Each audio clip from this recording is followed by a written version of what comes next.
A ver, ¿alguna vez nos hemos preguntado cómo se define un país a sí mismo? O sea, no solo en sus leyes, en su constitución, sino en su esencia, en su alma. Resulta que muchos países tienen estos documentos, como una especie de plan maestro, ¿no? Donde dicen, esto es lo que somos y esto es lo que queremos ser. Bueno, pues hoy vamos a meternos de lleno en el de Perú, para entender cómo ese plan oficial, esa idea, se conecta o a veces choca con su increíble y compleja realidad. Y bueno, aquí lo tenemos. Este es el documento clave, nuestra fuente principal, la Doctrina de Seguridad y Defensa Nacional, publicada en 2015. Pensemos en esto no como un libro aburrido, sino como el plano oficial de la nación, ¿se entiende? Es la declaración de intenciones que nos dice cómo el Estado peruano se ve a sí mismo y sobre todo a dónde apunta, a dónde quiere llegar. Y claro, esto nos pone frente a la gran pregunta de este análisis, ¿no? ¿Qué es exactamente una doctrina nacional? O sea, ¿es solo un montón de papel guardado en un cajón o de verdad nos revela algo profundo sobre la identidad, las ambiciones e incluso los miedos de un país? Bueno, pues vamos a descubrirlo. Ok, esta será nuestra hoja de ruta. Vamos a empezar con la teoría, con los conceptos base. ¿Qué es nación y qué es Estado? Luego, vamos a ver cómo esas ideas aterrizan en el mundo real, en la geografía, la historia y el gobierno de Perú. Y al final, juntamos todo para ver cómo conversa ese plan ideal con la realidad del día a día. Entonces, arranquemos con el plan oficial. La primera pregunta es, ¿qué quiere decir doctrina en este contexto?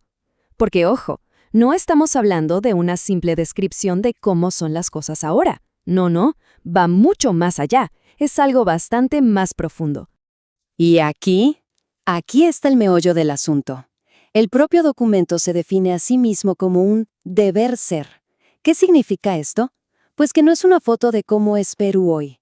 Es más bien como un mapa del tesoro, un GPS hacia el futuro. Es una guía de principios que dice, oigan, para allá tenemos que ir para alcanzar el bien común. Es en esencia una gran declaración de intenciones. Ok, y para poder construir ese deber ser, la doctrina necesita cimientos fuertes, ¿verdad? Y esos cimientos son dos conceptos clave. Entender la diferencia entre nación y Estado es fundamental. Es la base sobre la que se construye todo lo demás. Aquí lo vemos clarísimo. Por un lado, la nación. Pensemos en ella como el alma, como esa comunidad unida por la cultura, la historia, es algo casi espiritual. Y por el otro lado, el Estado. Si la nación es el alma, el Estado es el cuerpo. Es la estructura, la organización legal y política que le da forma a esa alma. Uno es el qué sentimos y el otro es el cómo nos organizamos. A ver, profundicemos un poco más en esto de la nación. El documento dice que es una comunidad unida por un origen, costumbres, historia, pero, y esto es muy importante, también por la voluntad de vivir en comunidad. O sea que no es solo algo que se hereda y ya, es una decisión activa, del día a día. Como decía un famoso filósofo, es un plebiscito cotidiano. Y entonces, ¿qué papel juega el Estado?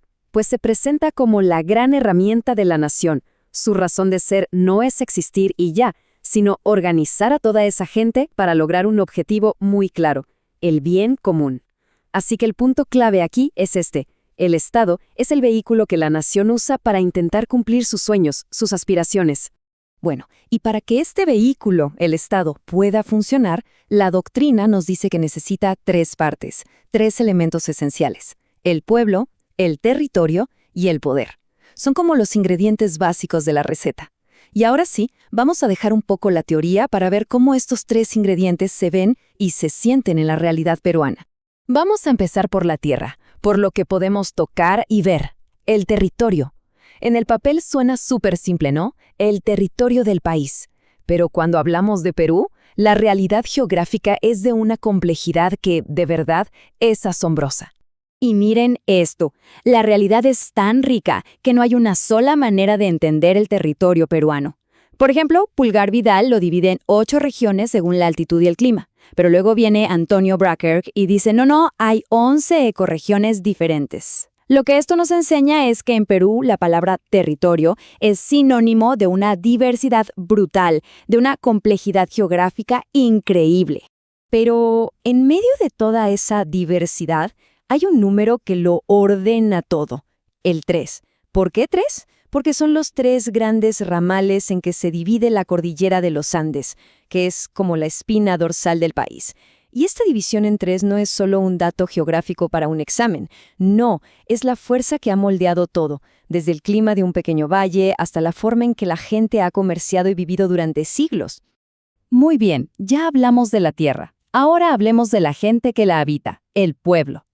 Si antes dijimos que la nación se forma en la historia, entonces la historia peruana es como un crisol, un horno, donde esa identidad se ha ido cocinando, forjando a lo largo de miles y miles de años. Y esta historia tan larga se puede dividir en 2 grandes momentos. Primero, la era autónoma, miles de años de desarrollo propio que tienen su punto más alto en el Tahuantinsuyo, el Imperio Inca. Luego, en 1532, arranca la era dependiente, con la llegada de los españoles. Y según esta interpretación, incluso después de la independencia política, se vivieron etapas de semicolonialismo y luego de neocolonialismo. ¿Qué quiere decir esto? Básicamente, otras formas de dependencia, ya no política, sino más bien económica y cultural.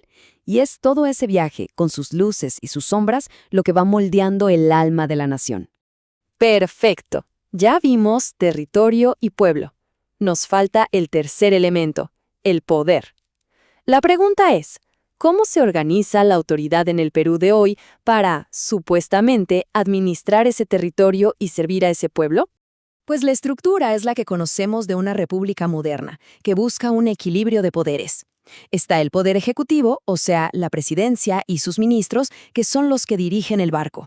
Luego, el poder legislativo, el Congreso, que es el que pone las reglas del juego, el que hace las leyes.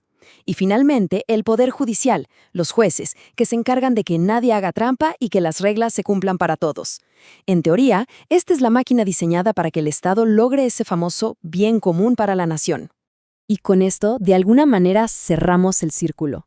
Hemos viajado desde la idea abstracta de la doctrina hasta la realidad más concreta del territorio, del pueblo y del poder en Perú. Entonces, la gran pregunta que queda es, ¿cómo conversan estas dos cosas? ¿Cómo se hablan entre sí el plano y el edificio? Y creo que la conclusión es esta. Para entender de verdad un país como Perú, se necesitan las dos cosas. No se puede entender solo una. La doctrina te da los conceptos, el ideal, ese deber ser, que sirve de guía. Pero es la realidad, con su geografía complicada, su historia llena de matices y su política del día a día, la que le da a esos conceptos su verdadero significado, su color y, por supuesto, sus enormes desafíos. Y esto nos deja con una última pregunta, para pensarla. ¿Hasta qué punto este plan, esta historia oficial que una nación se cuenta a sí misma, de verdad le da forma a su futuro? ¿Funciona como una guía, como una inspiración? ¿O a veces se convierte en una jaula, en una barrera? Esa tensión, esa conversación entre el plan y la realidad, es quizá la historia más interesante que se puede contar de cualquier país.